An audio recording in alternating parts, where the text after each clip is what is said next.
Hello, students. How are you all? Welcome back to the third part of moving charges and magnetism. Today we are going to solve numericals based on torque acting on a current carrying loop, magnetic dipole, and recent questions. That means 2023 and 22 questions. So this is our today's topic, and also the moving coil galvanometer. Okay, let's get started. We'll start with question number 60. A rectangular coil of length 0.12 meter and a width 0.1 meter having 50 turns of wire is suspended vertically in a uniform magnetic field of strength 0.2 Weber per meter square. The coil carries a current of 2 amperes if the plane of the coil is inclined at an angle 30 degrees with the direction of the field. Okay, so if you observe, these 5 lines are just a given data. Do not worry about the length of the question. So whatever the information that I just read it out, that is just a given data. Okay, so let me draw a diagram with the help of given data, then we can solve the numerical. Before that, I would like to give a formula of torque acting on a current carrying loop, that is m vector cross b vector.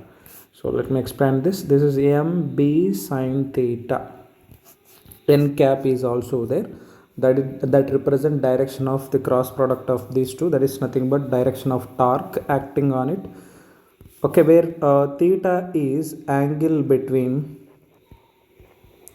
magnetic moment and magnetic field, where magnetic moment for a current carrying coil is I into A vector. Direction of magnetic moment and area vector both are similar. Area vector is always drawn in the direction of magnetic field. So these are the basic points that we need to understand. Let me draw the diagram. So with the given data. So this is how it is going to be. So this is how diagram will be. So with the help of all the given data I mentioned over there. So we know that area vector is always perpendicular to the plane of the coil. So this is how area vector looks like. So this is always perpendicular to the plane of the coil. Okay. So what's the area of formula here? So side into side, which is going to be 12 into 10 power minus 3, right? 0.12 into 0.1. 12 into 10 power minus 3. Let me substitute here.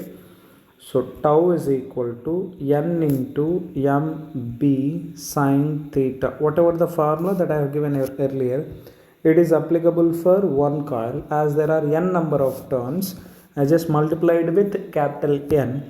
So let me substitute it. Where n is number of turns, that is 50. M is I into A. M is I into A. Where I is 2. A is 12 into 10 power minus 3 into magnetic field is 0.2 into sine 60. Okay, so it's going to be 50 into 2 is 100. 100 into 10 power minus 3 is 10 power minus 1. So we can write down this as 24 into 10 power minus 2 into root 3 by 2. So it's going to be 12. 12 into root 3 is 20.784 into 10 power minus 2. So final answer is going to be 0.20 Newton meter. So this is the exact answer. Which option matches? Option D is the correct answer. See, that is what they are asking. So the torque required to keep the coil in the stable equilibrium position. Let's move on to the next question. A current loop in a magnetic field. So in this case, they're asking about equilibrium. So we have a few types of equilibrium, right? In this, we are going to talk about stable and unstable equilibrium. So where stable equilibrium in the sense theta is equal to 0 degrees. Theta in the sense angle between magnetic field and magnetic moment. Unstable equilibrium, in this case theta is equal to 180 degrees. So just remember that means stable or unstable. Equilibrium is possible in two cases, no? So that is what if you observe option B can be equilibrium in two orientations. One is stable while the other is unstable. So option B is the correct answer. Let's move on to the next question. Question number 62. A circular coil ABCD carrying current I is placed in a uniform magnetic field. If the magnetic force on the segment AB is F, the force on the remaining segment BCDE is. Just observe this loop. In this loop, current is flowing and this loop is placed in uniform magnetic field. Then whenever a current carrying coil placed in uniform magnetic field, definitely a force will act on it. Okay, so we know the formula for force acting on a current carrying coil, that is F is equal to I into L vector cross P vector. So where L is displacement. If you observe in this, is it a closed loop or an open loop? It's a closed loop. Then what is going to be displacement? L is equal to 0. It's a displacement which is equal to 0. Then force is equal to 0. Okay, remember this. So as F net, this is another way, try to understand. The net force acting on the complete closed loop, current carrying loop placed in magnetic field is going to be 0. F net is equal to 0. So they have given force between A and B, right? Between the points. Force due to the loop, force due to the wire AB is F. So let's talk about them. Force due to AB plus force due to BCDA. Total it is equal to 0. What is force due to AB? It is F. Then FBCDA is equal to minus F. Okay, so which option matches? Option A is the correct answer. Understood? Next question number 63. A current carrying closed loop in the form of right angle isosceles triangle ABC is placed in uniform magnetic field acting along AB. If the magnetic force on the arm BC is F, the force on the arm AC is. Okay. So question number 63 is also similar to question number 62. So let me answer this. So this is B and C, A. Is this a closed loop or an open loop? It's a closed loop. Again, same procedure. So what is the direction of magnetic field here? So magnetic field is along AB, right? So let me represent this as magnetic field. So what's the formula for force acting in a current carrying loop? F is equal to I into L vector cross P vector. So let me expand this. This is going to be BIL sin theta, where theta is angle between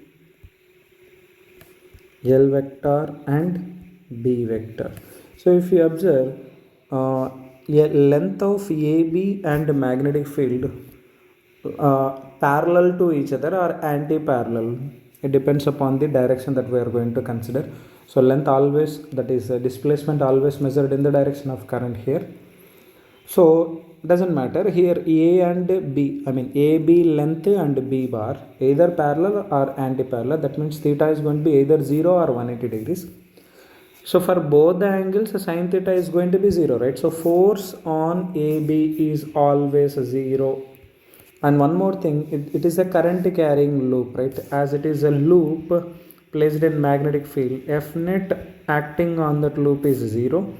Then FAB plus FBC plus FCA is also equal to 0. The question that they are asking is FAC, nothing but CA also, both are same.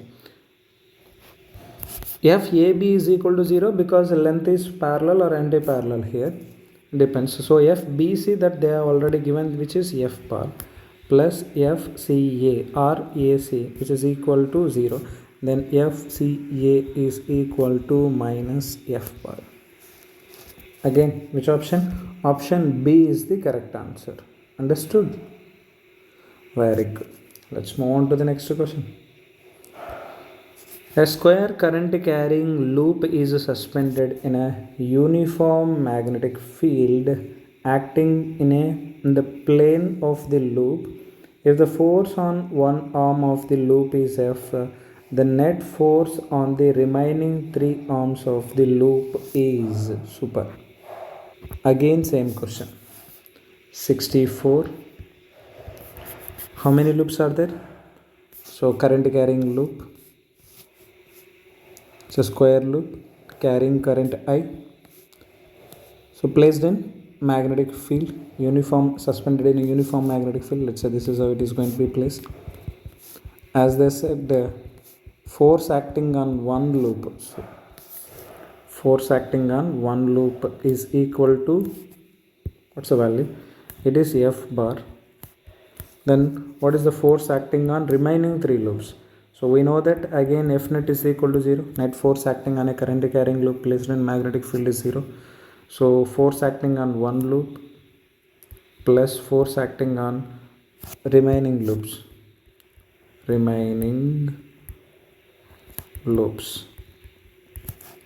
is equal to 0. Then force acting on remaining loops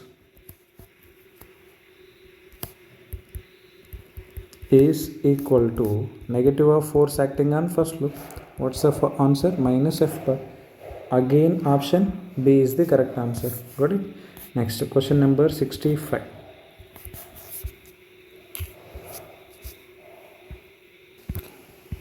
That's all. Question number 65. A closed loop PQRS is carrying a current is placed in a uniform magnetic field. If magnetic forces on segments PS, SR and RQ are F1, F2, F3 respectively and are in the plane of the paper and along the direction as shown, the force on the segment QP is. So we know that net force acting on a current carrying loop placed in magnetic field is always 0, isn't it? So they've given whatever the information that is needed. Only thing they are asking, what is the force acting on wire PQ? Okay, so this is how force will act. So let's say this is going to be F4. That's what I have to find out. We know that F net is equal to 0. As F net is equal to 0, left side forces are equal to right side forces and upward forces are equal to downward forces. So I'm dividing F4 into two components. So let's say this is theta. That's my assumption. This is F4 cos theta and this is F4 sin theta.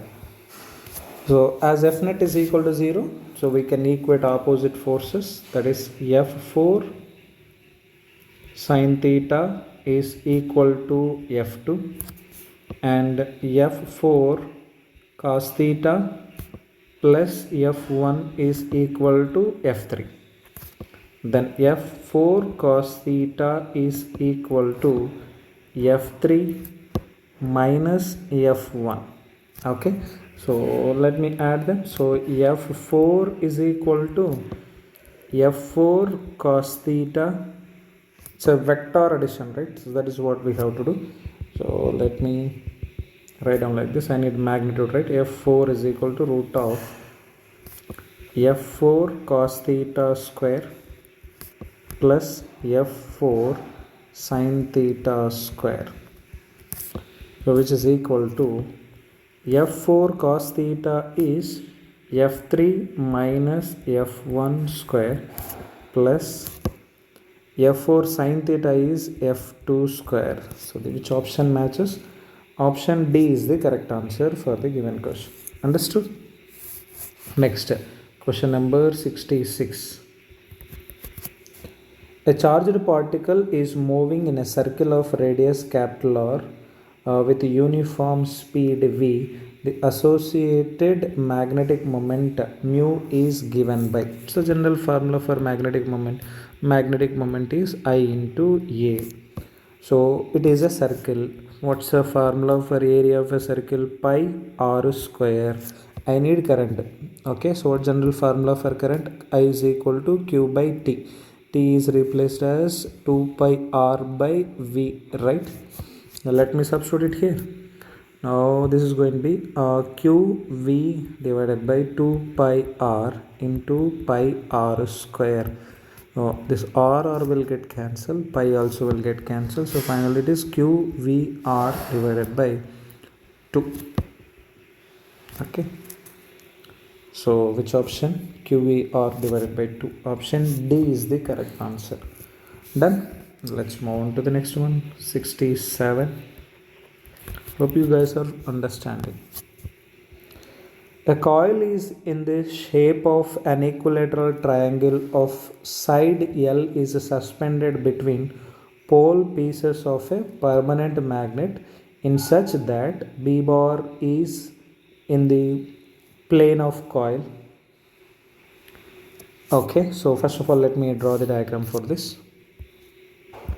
So this is how triangle is, and magnetic field is in the plane of the coil. This is how it is placed. This is the direction of magnetic field. And one more thing they said, no, they didn't mention it, but what is the direction of area vector? Either out of the board or into the board. That means theta is equal to 90 degrees. As plane, magnetic field is along the plane. Area vector of the this coil is going to be perpendicular to this triangle, right? Definitely it is perpendicular to magnetic field also. That is why theta is equal to 90 degrees. What's the question they're asking? If due to a current in the triangle, a torque acts on it, then side L of the triangle is okay. Let's find out torque. Torque formula mb sin theta, where theta is 90 degrees. So we are going to get this value is going to be 1. So m is I into A into B. So to find out area, so we know that this side is L. How to find out this side? So we know that it is an equilateral triangle, and how to find out this side? So you can use tan 60. So tan 60 opposite by adjacent. Adjacent side in the sense this one only you have to consider. That is L by 2. Then y is equal to L by 2 into tan 60. Tan 60 is root 3. So y is root 3 L by 2. That is the height of the triangle. So I into 1 by 2, base is L, height is root 3 L by 2 into B. This is torque. I need only length, right? So from this L square is equal to 4 tau divided by B I into root 3. So from this I need L alone. So it's going to be 2 into tau divided by B I root 3 whole power 1 by 2. So this is the answer. Okay. Which option matches? Option B is the correct answer for question number 67. Understood? 68 is just a direct question. If number of turns, area and current through a coil is given by N, A and I respectively, then magnetic moment will be 68 answer. Magnetic moment NIA due to a current carrying coil. Next, question number 69. A circular loop of area 0.01 meter square carrying current of 10 ampere is held perpendicular to magnetic field of intensity 0.1 Tesla. The torque acting on the loop. So torque formula it is a one loop, so it's going to be mb sin theta. They said theta is 90 degrees. That means area coil is coil loop is perpendicular to magnetic field. So this is how it is going to be. This is magnetic field. Then what about area vector? Area vector is in the same direction of magnetic field, right? This is a mistake here. Theta is not going to be 90 degrees here. Theta is 0 degrees. So answer is going to be 0. Hope you understand the meaning over there. Area vector is in the same direction of magnetic field because plane of the coil is perpendicular to magnetic field. So option C is correct. Question number 16-9. Got it? Be careful. So a coil carrying electric current is placed in uniform magnetic field. Okay. So torque is formed, EMF is induced. What happens? This is what we have to decide. See, they are saying coil current carrying coil itself they are placing in magnetic field. Then what happens? Only torque is formed. That's the answer. Next, question number 71. A current carrying coil is subjected to uniform magnetic field. The coil will orient so that its plane becomes its plane becomes perpendicular to magnetic field. Option D is the correct answer because whenever a magnet coil is placed in magnetic field, it will always tries to align in the same direction of magnetic field. That means magnetic moment always tries to align in the same direction of magnetic field. Here it is. That is how it tries to align. That means definitely plane must be perpendicular to magnetic field, right? So option D is the correct answer for question number 71. Now we are going to solve numericals based on the moving coil galvanometer. Let's get started. Question number 72. Current sensitivity of a moving coil galvanometer is 5 divisions per milliampere and its voltage sensitivity is 20 divisions per volt. The resistance of the galvanometer. Okay. Formula for current sensitivity is generally its current sensitivity is 5 by I, whereas voltage sensitivity is 5 by V. What's the formula for resistance? R is equal to V by I, right? Let's divide current sensitivity and voltage sensitivity. What we are going to get? 5 by I into V by 5. It will get cancelled. Then we are going to get V by I. That means if you divide current sensitivity and voltage sensitivity, you are going to get directly resistance of the galvanometer. So what is current sensitivity value? It's 5 divisions per milliampere, right? 5 divisions per 10 power minus 3 amperes divided by 20 divisions per volt, which is equal to 10 power minus 3 goes to numerator. It is going to be 5000 divided by 20, which is equal to 250 ohms. That's the answer. Option C is the correct answer for question number 72. Next. In an ammeter, 0.2% of main current passes through the galvanometer. Okay, it means that 0.2% of main current passes through galvanometer in the sense Ig is equal to 0.2% of I. Then Ig is equal to 0.2 divided by 100 into I, which can be replaced as 2 into 10 power minus 3 I. Then what about I by Ig? I by Ig is equal to 1000 divided by 2, which is equal to 500. This is generally replaced as a small n, right? Okay. The resistance of galvanometer is G. The resistance of ammeter is, what's the meaning of ammeter?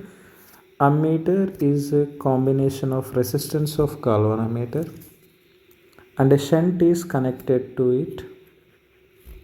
This is a shunt. Okay. So what is the procedure to find out this shunt? Shunt formula is G by N minus 1. G by, where n is 500 minus 1, which is equal to G by 499.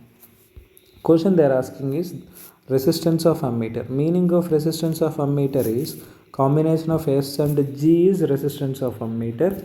So ammeter resistance is equal to Sg by S plus G, which is equal to S is G by 499 into G divided by Sg by 499 plus G. So G square divided by 499 divided by 500 G by 499. 499 will get cancelled, G also will get cancelled. So R ammeter, resistance of ammeter is G by 500. Which option? Option C is the correct answer. Understood? Okay, next. Let's solve question number 74. A millivoltmeter of 25 volt range is to be converted into an ammeter of 25 ampere range. The value of necessary shunt will be, we know the formula for shunt. Shunt is equal to G by N minus 1, where N is I by Ig. I is the total current, Ig is current flowing through the galvanometer, and G is resistance of the galvanometer. This resistance of the galvanometer we can convert it is as Vg into Ig, not Vg into Ig. What's the formula? V is equal to I by Vg is equal to IR, right? Then from this R is equal to V by Ig. Can we write down like this? Yes, we can. Vg by Ig. Can I replace it like this? Yes, we can. Let me substitute. Then S is equal to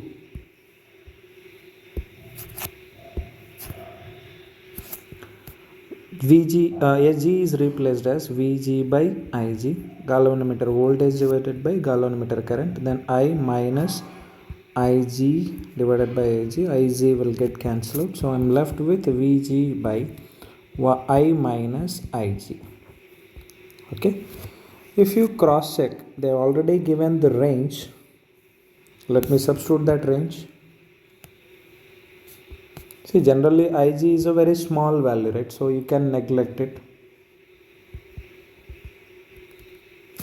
because it is a very small value. Then I is equal to Vg divided by I. I is the range of the ammeter, Vg is the galvanometer, that is range. So how much it is? 25 into 10 power minus 3 divided by 25, which is equal to 0.001 ohms. Option 1 is the correct answer. Next, question number 75. A galvanometer of resistance G is shunted by a resistance S ohm to keep the main current in the circuit unchanged. The resistance to be put in series with the galvanometer is, okay,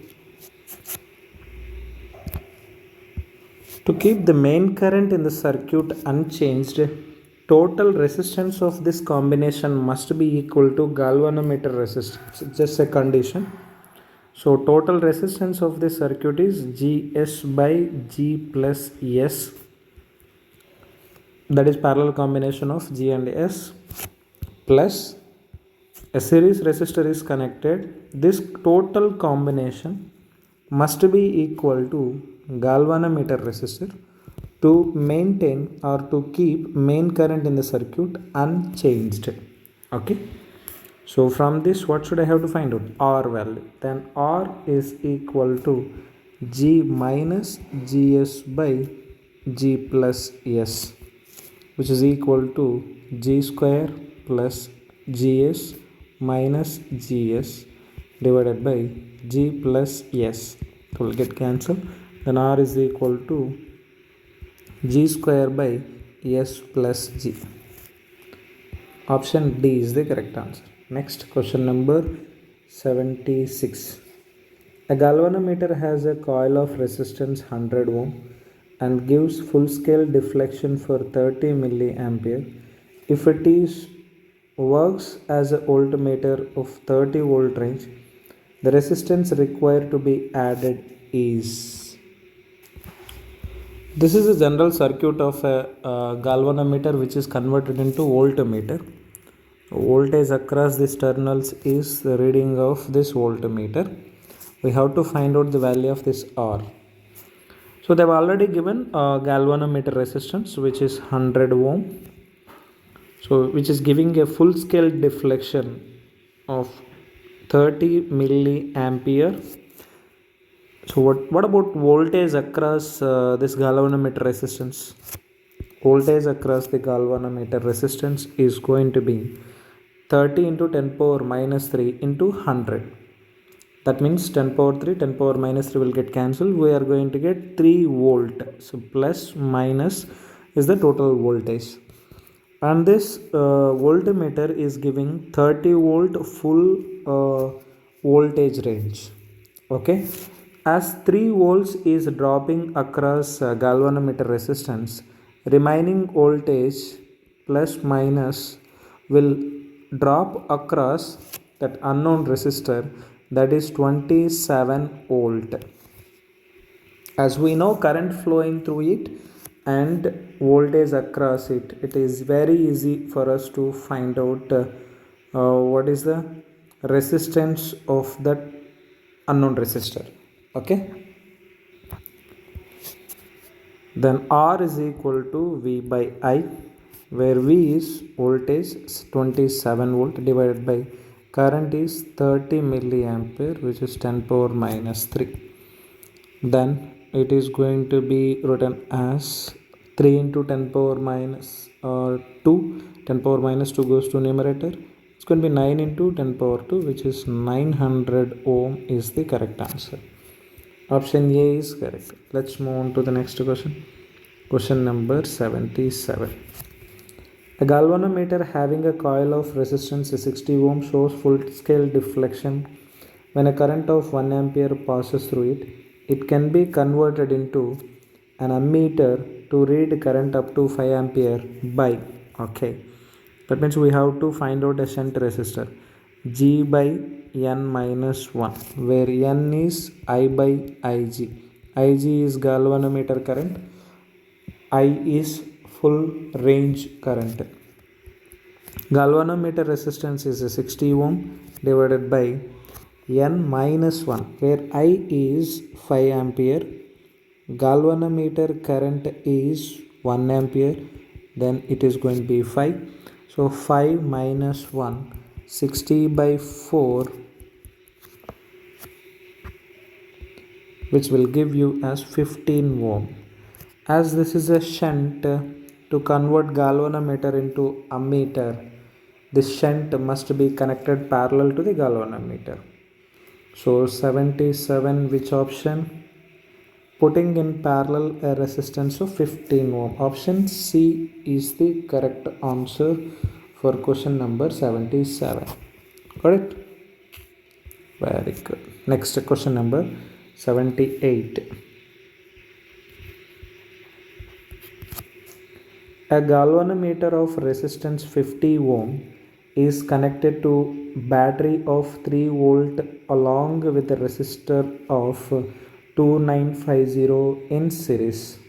Okay, let me draw it. So this is what the circuit looks like for those two lines. It's a voltmeter. Now what's the total resistance of this? It's going to be 3000 ohms, right? Then what about current flowing through this? So I is equal to V by R equivalent. V is 3 volts, resistance is 3000 ohms, then current flowing through it is 1 milliampere. Okay, so we know that current is always deflection by the galvanometer is always proportional to current flowing through it, right? Now based on that, I would like to find out what is the current flowing through the galvanometer or given circuit. for the number of divisions. For 30 divisions, what's the current flowing through the circuit? 1 milliampere. Then for 20 divisions, what's going to be current flowing through it? I've given this trick so many times. Just use that proportionality limit.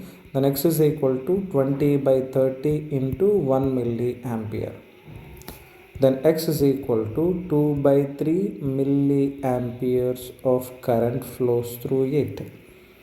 This is what the current flowing through this circuit if number of divisions are only 20. Okay, let me give this supply current to the same circuit. So it is 2 by 3 times of milliampere. And what's the total voltage? Total voltage is 3 volts, right? And let's say this is unknown resistance. For this circuit, number of deflections are 30. And for this circuit, number of deflections are 20. So then what's going to be new resistance? That's what we are finding here. What's the resistance of galvanometer? It is 50 ohms, right? Then try to find out voltage across it. Voltage across the galvanometer, Vg is equal to 2 by 3 into 10 power minus 3 into 50, which is equal to 2 into 50, 100, 100 into 10 power minus 3, it's 10 power minus 1. So it's going to be 1 by 30 volt. Correct? Then what's going to be voltage across the resistor? Voltage across the resistor is going to be 1 by 30, total voltage is 3 volt, 3 volt minus 1 by 30 volt. That's going to be voltage across the resistor, which is equal to 2 by 3 times of 10 power minus 3 into R. So which will give you as 90 minus 1 divided by 30, which is equal to 2 by 3 into 10 power minus 3 into R. 3, 10. So 90 minus 1, what is the answer here? 89 into 10 power 3, which is equal to R divided by 2. So answer is 2 4s are 8 and 5s. Okay. So point into 10 power 3, which is equal to R. Then R is equal to 44500 ohms is the correct answer. Which option matches? It's not 00 alone, because here we have 10 no? So that will get cancelled. So it will become 10 power minus 2. So final answer is R is equal to 4450 ohms. Option B is the correct answer. Next question number 79. The resistance of an ammeter is 13 ohm and its scale is graduated for a current up to 100 amperes. After an additional shunt has been connected to this ammeter, it becomes possible to measure up to 750 amperes by the ammeter, the value of shunt. And S is equal to G by N minus 1, where N is equal to I by Ig. You can use this, where I is maximum range, that is 750 divided by galvanometer is 100. So you can write down N is equal to 7.5. So what's the resistance of galvanometer? It is 13 ohms. So final answer is 13 by 66.5. N is 7.5. So 130 divided by 65. 65 ones are 65 twos are. Then S is equal to 2 ohms is the right answer. Which option matches?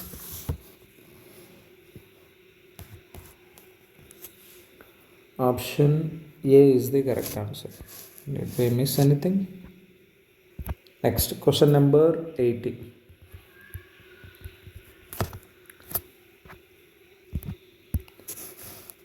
A galvanometer of a 50 ohm resistance has 25 divisions. A current of 4 into 10 power minus 4 amperes gives a deflection of 1 division. To convert this galvanometer into voltmeter having a range of 25 volt, it should be connected with a resistance of. Okay. So below circuit represents voltmeter circuit.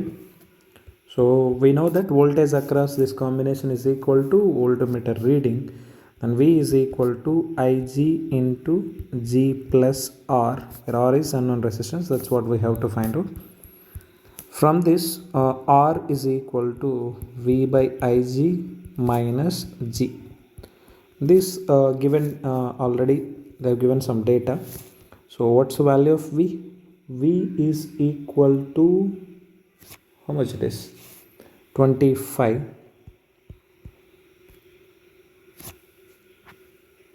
And what about current? A current of 4 into 10 power minus 4 amperes gives a deflection for one division. How many such number of divisions are there? 25 divisions. So 25 into 4 into 10 power minus 4. For each division, this is the current. Into 25 will give you full current. Minus G. G value almost 50 ohms. Okay, let me substitute this. 25 into 4 is 100. 100 into 10 power minus 4 is 10 power minus 2. 10 power minus 2 goes to numerator. It is going to be 2500 minus 50.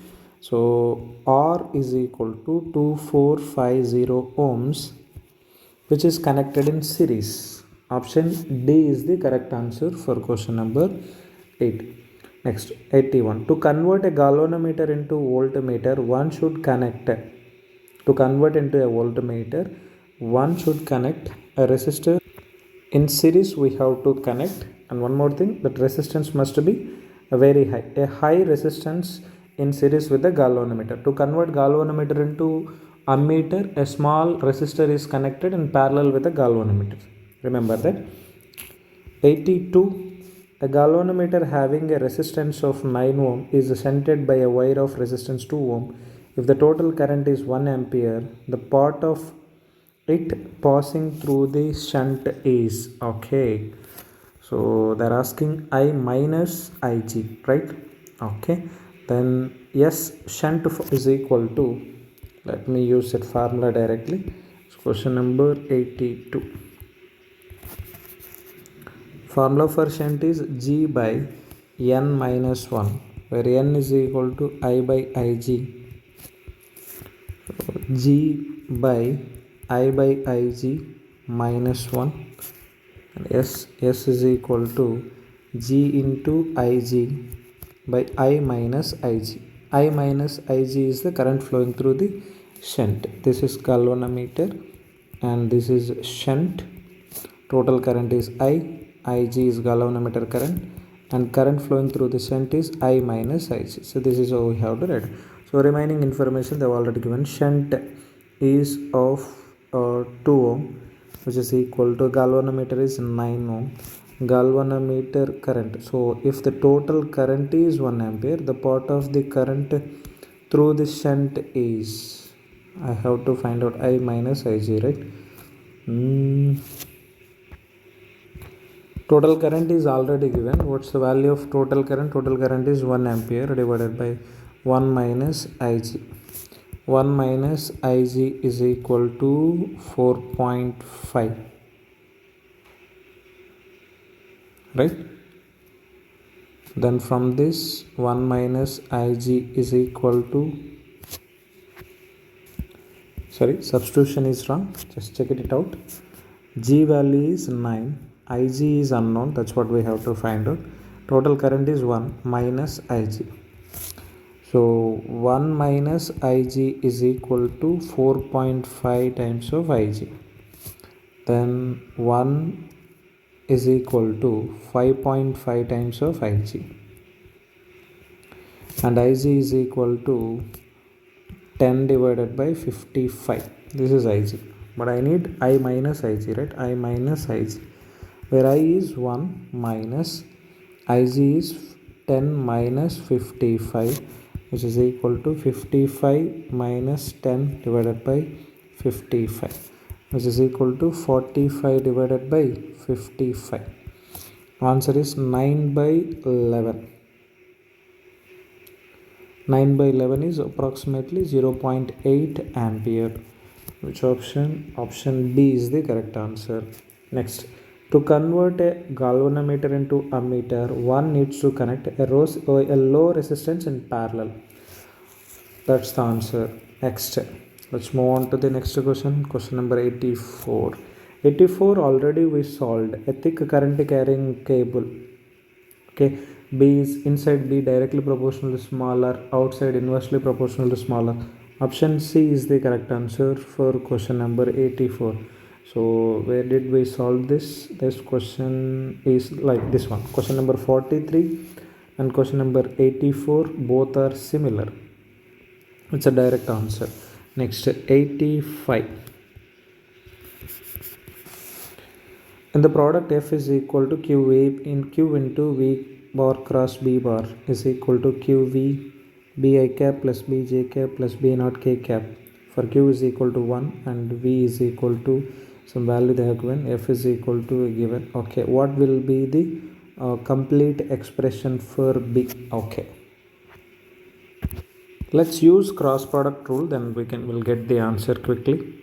So F is equal to Q into V vector cross B vector, right? And the given Q is 1 coulomb. That means finally F vector is equal to V vector into B vector. So let's use that cross product rule.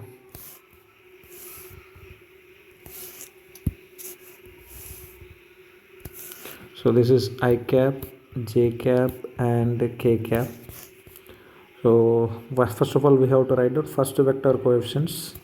So that is 2, 4 and 6.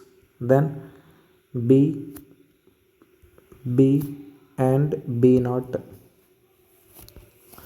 which is equal to how much it is? Force value is also given. That is 4I cap minus 20J cap plus 12K cap. So plus minus plus, remember them. So whenever you are finding cross product, this is the rule you have to follow. First select I cap, eliminate this column and this row. You have to find the determinant of this. Hope you know this procedure. So let me write it down directly. So I cap into 4B naught minus 6B minus J cap 2B naught minus 6B plus K cap 2B minus 4B. So which is equal to 4I cap minus 20J cap plus 12K cap is equal to 4B naught I cap minus 6B I cap minus 2B naught. Instead of that, we'll do one thing, we'll equate them directly.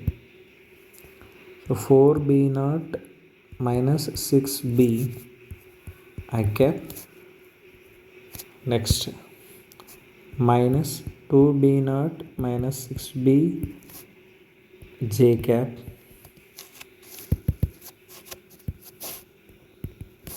plus you are going to get minus 2B K cap. Okay, just equate 2B and 12 here. If you equate, then 12 is equal to minus 2B, then B is equal to 6. And if you substitute it here, 4 is equal to 4B naught minus 36. Then B naught is equal to 36. If you send it left side, it will become 40. Then it is going to be 10. If B naught is 10, then what's going to be 2B naught minus 6B? 2B naught minus 6B is equal to B naught is 20 minus 6B. B is 6. It's 36. It's going to be minus 16. Okay, so let me substitute it.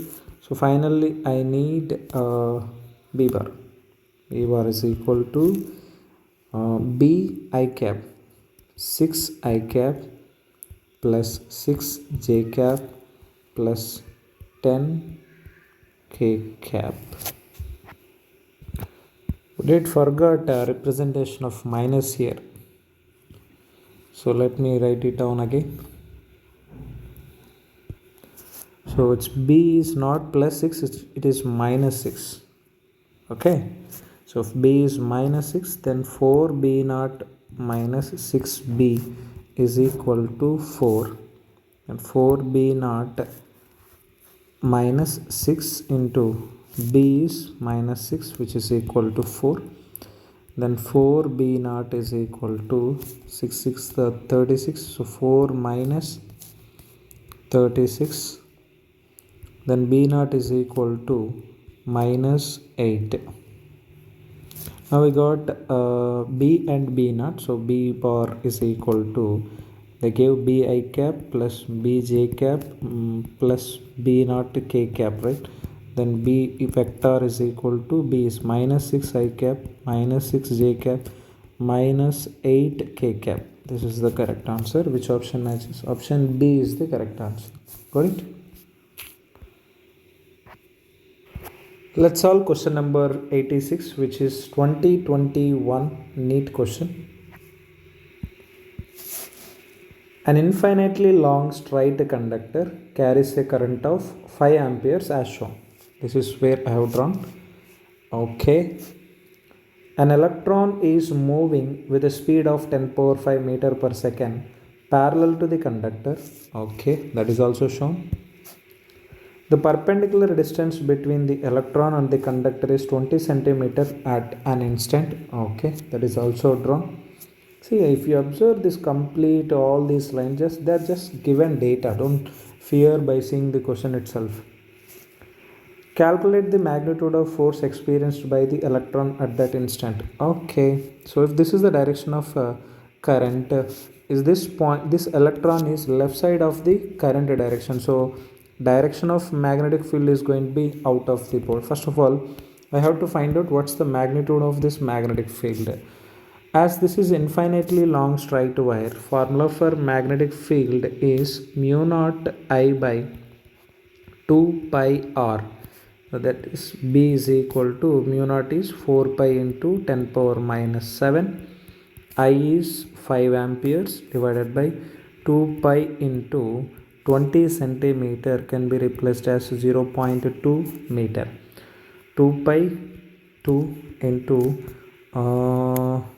2 5 is 10 into 10 power 2 by 10 power minus 8 by 2 5 is okay, so it's going to be 5 into 10 power minus 8 is the magnetic field, and I need force as charge is moving perpendicular to magnetic field. So force acting on a charge moving in a magnetic field is QVB, where Q is charge of an electron, that is 1.6 into 10 power minus 19 into velocity is 10 power 5 into magnetic field is 5 into 10 power minus 8. 1.6 into 5 is going to be 8. 10 power minus 19 into 10 power minus 8 is going to be 10 power minus 27. 10 power minus 27 into 10 power 5 is, check out this, this is not a 10 power minus 8, it is 10 power minus 6. This is also 10 power minus 6. And this one also. 10 power minus 19 into 10 power minus 5 is 10 power minus 25 into 10 power 5 is 10 power minus 20 newtons. Option D is the correct answer. Let's do next question number 87. A long solenoid of radius 1 millimeter has 100 turns per millimeter. If 1 ampere current flows through the solenoid, the magnetic field strength at the center of the solenoid. Formula is B is equal to mu naught Ni, where N is number of turns per unit length. Mu naught is 4 pi into 10 power minus 7. N is number of turns per millimeter they have given. So 100 divided by 10 power minus 3 into current is 1 ampere. Okay, 10 power minus 3 goes to numerator, it will become 10 power 5. So 4 pi into 10 power minus 2, and it is 12.56 into 10 power minus 2 Tesla. 87, option B is the correct answer. Next, 88. These are the Neet 2022 questions. A square loop of side 1 meter and a resistance 1 ohm is placed in magnetic field of 0.5 Tesla. If the plane of the loop is perpendicular to the direction of magnetic field, it means theta is equal to 0. I have shown you already. This is plane of the loop which is perpendicular to magnetic field, in the sense area vector is in the same direction of magnetic field, then theta is equal to 0. Magnetic flux through the loop is, formula for flux is BA cos theta, where theta is 0, then cos 0 is 1. Magnetic field is already given, that is 0.5 into I need flux. Radius of the loop, that they gave radius of the loop, it's a square loop. Oh, okay. So then area is going to be 1 into 1. It's going to be 1 itself. So answer is 0.5 Weber. Option 2 is the right answer. Next, question number 89.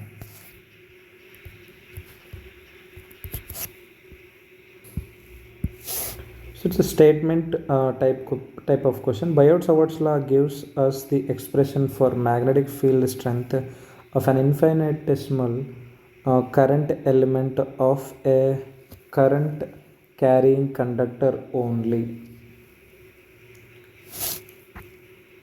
Yes, it is correct. Let's move on to the next. Biot-Savart's law is analogous to Coulomb's inverse square law of charge Q, with the former being related to field produced by scalar source ideal, while the latter being produced by the vector source Q.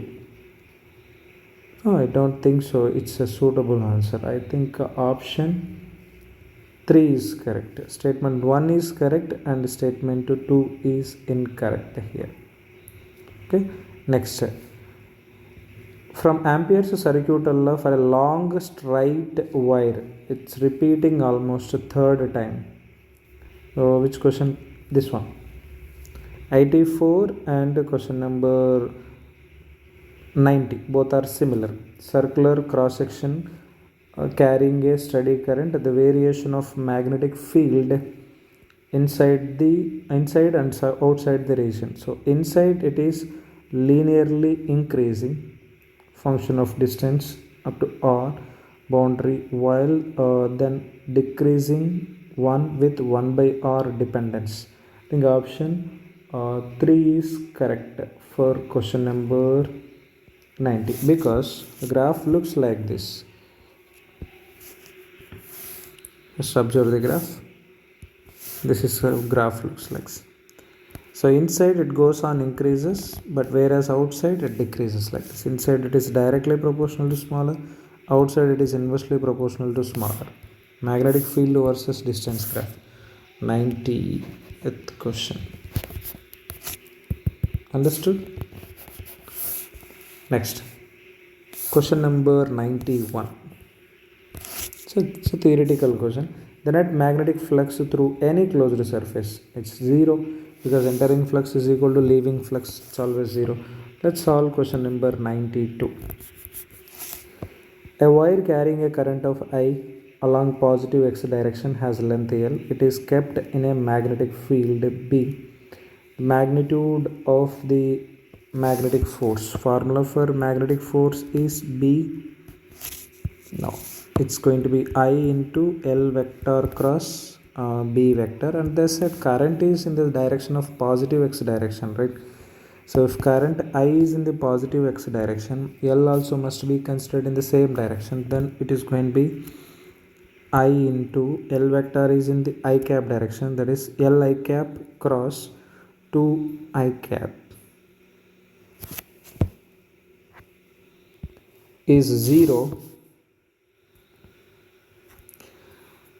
Then L I cap cross 3 j cap is going to be 3L I cap cross j cap is going to be k cap. Next, L I cap cross 4 k cap, so it's going to be 4L I cap cross k cap is going to be, sorry, let me repeat it, I cap cross k cap, it's minus j cap, already one more minus is there, it's going to be like this. So as these two are perpendicular with each other, then magnitude of force is going to be, so L into L and I is common, that will comes outside, then root of 3 square plus 4 square is going to be 5. So 5 into IL is the answer. Option 2 is the correct and suitable answer.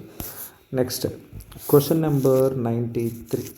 It's a magnetic field due to straight wire and a curved wire. So just divide them into, it is a semi-infinite wire. This is also semi-infinity, and this is a semi-circle.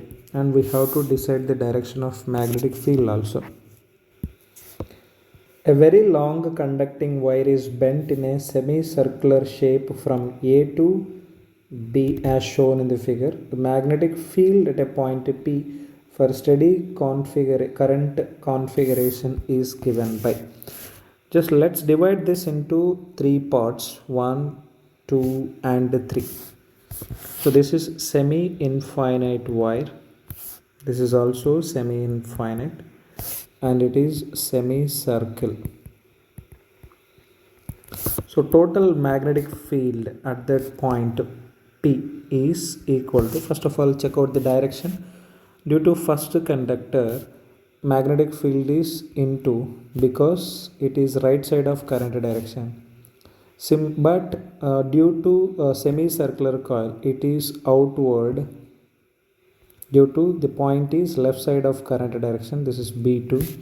But due to third conductor, magnetic field is into, because it is right side of the current direction. So net magnetic field is going to be B1 plus B2 plus B3. So what's B1? B1 is magnetic field due to a semi-infinite wire. So which is, you have to represent with a direction also. So it is mu naught I divided by 4 pi r. Let's say I'm assuming into the board as a positive and out of the board as a negative. Okay, so B1 is mu naught I by 4 pi r. B2 is out of the board, that is mu naught I by 4 r. Then mu naught I by 4 pi r. So here mu naught I by 4 pi r common, or else you just common only 4r. 4r is common. Then I am left with 2 by pi minus 1. Okay. So which option matches here? And one more thing, net magnetic field is going to be into the board or out of the board. Net magnetic field is going to be into the board. So check out the option which matches here. So here a slight difference is there. So I took opposite sign here. So option is this one. So if we consider the sign like this, B net is equal to B2,